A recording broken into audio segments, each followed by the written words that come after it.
Salut à vous, fiers métalleux, pour cette nouvelle partie. Je sais même pas combien j'en ai du coup maintenant en tout, hein. Je veux dire, des parties de vidéo collection depuis le début. Alors la première j'en avait 6, après j'en ai fait 3 autres, enfin je sais plus. Ça en fait un paquet, en tout cas je dois m'approcher de la vingtaine maintenant. Et on commence du coup cette vidéo avec Celtic Frost, l'album le plus connu, qui est To Megatherion, qui est très très bon. Pour le coup, bon, Two Guys One TV en a fait une vidéo. Voilà, rien de plus à dire, hein, c'est un classique, tout le monde le connaît, et j'aimerais encore me trouver l'album Monothéiste, que j'aime beaucoup, que j'adore, qui est leur album de 2006.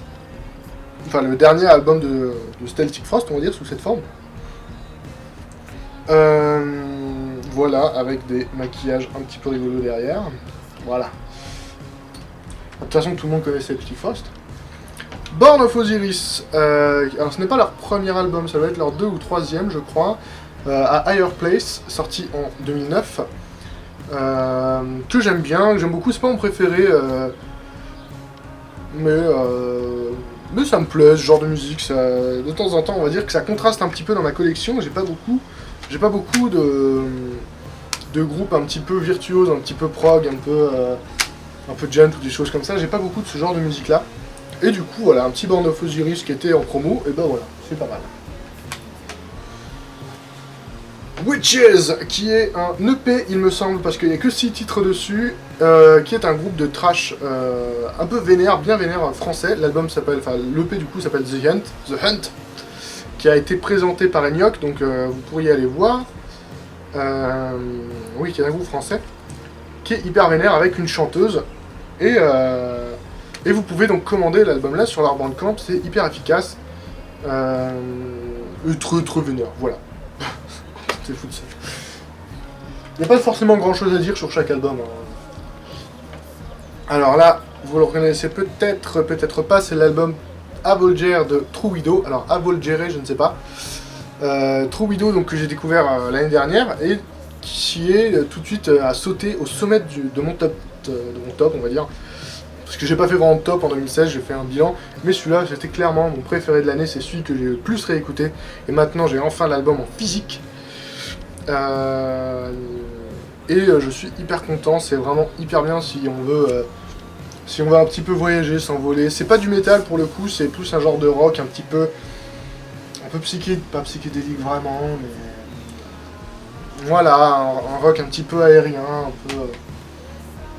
un petit peu brumeux qui est hyper plaisant. Si vous aimez quoi, le stoner un peu posé. Et si vous aimez le rock un peu triste, et ben ça peut carrément vous plaire. Avec une belle voix claire, bien... hyper enchanteresse, quoi. Alors, pas de voix claire enchanteresse pour The Hard Is Murder, avec l'album 8. Qu'il me faudra aussi l'album Holy War, qui est leur dernier sorti, qui est aussi une tuerie. Voilà, donc une pochette en 3D, un peu chelou, mais pas moche, pour le coup. Et un album bien efficace, avec des morceaux... les plus connus en fait, enfin pas les plus connus mais disons les plus efficaces, The Purest Strain of Hate, j'ai un très mauvais accent comme d'habitude, et du coup, voilà, un album de deathcore, pour montrer que j'aime bien le deathcore, parce qu'il y a encore des gens qui me posent la question de pourquoi est-ce que je n'aime pas le deathcore, mais si, j'aime bien le deathcore. Non mais ça peut porter à confusion, parce que dans mes premières vidéos, je faisais plein de blagues là-dessus et tout, mais bon, que voulez-vous ? Que voulez-vous, on mûrit, les avis changent, on s'ouvre un petit peu l'esprit, on découvre des bons groupes, hein, parce que pour moi à l'époque, le deathcore c'était le Suicide Silence de Mitch Lucker et puis Bring Me The Horizon, donc voilà. Mais, voilà, maintenant j'aime le deathcore, pas tout, mais j'aime The Hard Is Murder. L'album Eod, Esoteric Order of Dagon, A Tale of Dark Legacy de The Great Old Ones, qui est donc un des meilleurs albums, je vais dire non pas un des meilleurs de Great Old One, mais on va dire que The Great Old One n'a fait de ces 3 albums pour le moment que 3 tueries. Il manque encore le premier que j'ai pas encore trouvé, mais voilà, tous les albums de The Great Old One sont excellents, et celui-là ajoute, on va dire, sa pierre. Il est un peu différent de, j'allais dire un peu moins atmosphérique, un peu moins immersif peut-être que Teke Lili, qui reste mon préféré des 3, mais il reste monstrueux, Le morceau que moi je retiens toujours, c'est When the Stars Align, pardon, quand les étoiles s'alignent, je pense, qui est une tuerie, mais en soi, il faut l'écouter l'album d'une traite, hein, c'est pas du tout un album à tube, de toute façon, vous le savez. Donc un album de black metal français, black metal on va dire atmosphérique, sorti cette année, et du coup qui sera très probablement dans mon bilan de fin d'année. C'est du sport, hein, quand même, hein. Ah, de parler. Sévère Torture, l'album Feasting on Blood, qui est sorti en 2001, je crois, oui. Sorti en 2001, qui doit être leur troisième, il me semble. Avec une pochette bien gorasse, bien cradingue à souhait.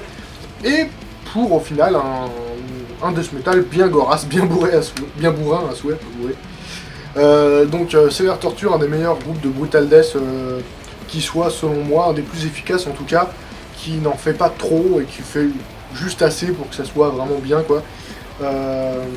Pour vous dire, je suis pas vraiment fan de toute la scène slam death qui sont bourrins vraiment à l'extrême, à l'absurde. Pour moi, il y a une limite. La limite, c'est Gozen. Gozen, ça passe encore. Je peux bien écouter Gozen, il n'y a pas de souci. Au-delà, ça devient un peu chiant.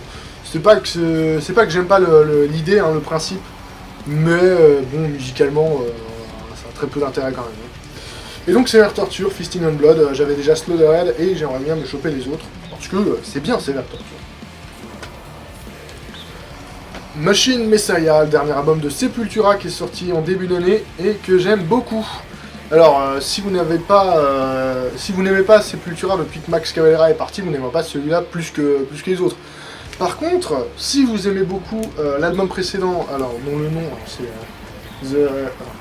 The Mediator Between the Hands and Heart, non, The Mediator Between the Head and Hand Must Be the Heart. Si vous avez aimé cet album-là, vous aimerez probablement celui-là. Il y a pas mal d'idées un peu cheloues là-dedans. Il y a toujours le côté où on part un peu en danse. En danse brésilienne, machin, au milieu d'un morceau hyper trashy, c'est n'importe quoi, mais c'est très marrant. Il y a des super idées, c'est hyper varié, cet album est hyper éclectique, on s'ennuie pas un seul moment. La pochette est assez sympa. Pour moi, c'est un des meilleurs albums qu'a fait Sepultura, le Sepultura de Derrick Green, on va dire. Le Sepultura sans Max Cavalera. Pour moi, c'est un des meilleurs. Oh, alors ça va vous plaire. En tout cas, moi, ça m'a plu quand je l'ai reçu à mon anniversaire, de la part de ma bien-aimée qui fait des cadeaux merveilleux. Sortilège, l'album L'arme de héros, que j'ai découvert, du coup, comme beaucoup, je pense, comme beaucoup d'entre vous, en tout cas, a découvert par le biais de Maxwell, quand il a fait... qui en a un petit peu parlé, du coup, dans ses... Donc il a fait dans sa vidéo des 100 genres de métal en 5 minutes. Je pense que ça avait marqué beaucoup de monde, et en écoutant l'album, et lui-même l'avait dit que c'était un de ses albums préférés de toute façon, en écoutant du coup l'album en entier sur internet, et bah c'était le coup de foudre. Et je l'ai cherché, je l'ai pas trouvé, et ma bien-aimée qui est très très douée pour trouver des albums que je cherche. Alors pareil, le Avalanche, voilà. Celui-là je le cherchais aussi beaucoup, il était tout le temps que très cher sur internet. Enfin voilà, c'est le cas pour les deux, je les trouvais toujours à des prix improbables sur internet. Et c'est elle me les a trouvés, je sais pas comment, sans trop débourser, et je suis vraiment hyper content, c'est la meilleure bien-aimée qui soit pour faire des cadeaux, quoi. Alors, une petite compile vite fait en mauvais état que j'ai trouvé dans un cache, donc qui s'appelle Obscene Extreme, comme le festival, c'est rigolo. Alors vous voyez, je me suis même pas cassé les couilles à enlever les étiquettes, parce que bon, c'est une compile, genre... qui est déjà en mauvais état, hein, vous voyez que la boîte est pétée ici. Voilà. Mais pourquoi est-ce que j'ai acheté cette compile alors, Aristide? Pourquoi tu achètes des CD en mauvais état? Bon alors déjà, une compile, je m'en fous un peu qu'elle soit en mauvais état. Déjà, il y a une pochette hyper sympa, que j'aime beaucoup moi. Et surtout, il y a d'excellents groupes qui figurent dedans. On a Misery Index, on a Avulcid, on a Doom, on a Hemorrhage, on a Incantation, on a Rampeprop. Qu'est-ce que je trouve d'autre? On a Nashgull, on a... Ah, j'avais trouvé d'autres. On a Wars Nation, par exemple, on a Obscure Venture. Enfin, il y en a plein. En fait, c'est un album de Death Grind. Enfin, c'est une compilation de Death Grind qui s'appelle Obscene Extreme, Silence Sucks, qui tue. voilà, avec plein de morceaux qui tuent. Alors donc même si le CD est en état dégueulasse, bah, c'est pas grave, j'ai plein de morceaux qui tuent dans ma bibliothèque, enfin dans ma discothèque. On va faire dans l'ordre. Red Fang, donc le premier album éponyme, Red Fang, avec les meilleurs morceaux selon moi pour le moment, les plus efficaces en tout cas, notamment Sharks que j'adore. Il y a aussi Burn on Fire, il y a Humans Remain, Human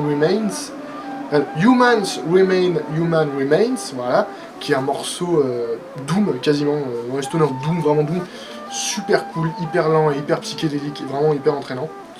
Whales and Leeches, on a plein, et une pochette simple, mais efficace, que j'aime bien. Et donc, le second, je crois, je suis pas sûr, non, je suis pas sûr que ce soit le second, peut-être le troisième. Avec des morceaux un peu plus tubes, comme Wires par exemple, un peu plus tubesque on va dire. Hank is Dead aussi. Voilà, parce que bah, moi j'aime bien le stoner, hein, je le dis de temps en temps, mais au final j'ai très peu d'albums de stoner vraiment dans ma... Oh putain, c'est vraiment sec ici. Très peu d'albums de stoner dans ma collection, il faudra corriger le tir. Du coup voilà, des petits Red Fang, c'est des petits classiques quoi. Pénitence onirique. L'album s'appelle Vitriol. C'est un album de black français sorti chez les Acteurs de l'Ombre, produit chez les Acteurs de l'Ombre d'ailleurs, et c'est une tuerie absolument mortelle. C'est Alan qui me l'a offert celui-là, qui est pour lui, alors je crois, il me semble que c'était pour lui le meilleur album de l'année dernière. Alors soit c'était Pénitence onirique, soit c'était Déluge, je ne sais plus. Enfin voilà, c'est vraiment un coup de cœur pour Alan, et pour moi aussi c'est vraiment un album excellent à écouter d'un coup. De toute façon, les productions des Acteurs de l'Ombre, c'est grosso modo à écouter d'une traite. Enfin, je dis ça, non, de toute façon, tous les albums sont à écouter d'une traite. Hein, que ça demande un peu d'investissement, un peu de sacrifice de soi-même, un peu de sacrifice de son temps.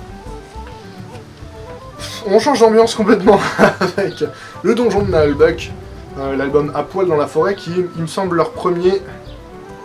après c'est Machin de Taverne, je crois. À poil dans la forêt, c'est le premier, et du coup avec pas encore le dessinateur qu'on leur reconnaît aujourd'hui. Et donc avec un autre graphisme assez sympa. Donc au Donjon de Nalbuck, j'espère que vous connaissez, donc la web série de John Lang, hyper cool. Si vous êtes rôliste, vous le connaissez déjà. Si vous vous intéressez un peu à ce délire justement, Heroic Fantasy, jeu de rôle, tout ça, écoutez absolument la saga MP3, tous les épisodes de Donjon de Nalbuck, c'est mortel, c'est hyper drôle. Et écoutez-vous ensuite les albums qui s'intègrent un peu dans l'histoire. En fait, celui-là, je crois que il se passe pendant le voyage qui relie Val Tordu à... Ah, je me rappelle plus le nom du bled. Enfin, tout le voyage qu'ils font en forêt dans la deuxième saison, en fait. Donc celui-là, c'est à écouter au milieu de la deuxième saison. Et voilà, et donc il y a plein de morceaux super cool, ne serait-ce que l'intro qui s'appelle Il y a une bière sur la table, voilà, qui est assez rigolote. On a même pas mage, on a... Après, il y a des morceaux, il y a des sketchs et il y a des pubs. Et c'est très drôle. Il y a Massacre en août dans la taverne, il y a les elfes de Greenhaven, la pub de Laureliane qui me faisait tellement marrer quand j'étais au lycée, j'en pouvais plus de cette pub. La complainte de la serveuse qui a une très belle musique, elle est belle cette musique. La complainte de la serveuse, elle est un peu humoristique, mais en forme musicale, elle est jolie, elle est belle à chanter quoi. Elle est belle à écouter, pardon. Elle a chanté au-dessus d'ailleurs, j'aime bien chanter. Il y a la marche barbare évidemment. Les souliers de Lady Fay, ça aussi, ça c'est une très belle musique. Les souliers de Lady Fay, c'est Knarf, l'un des membres du groupe, qui l'avait écrite.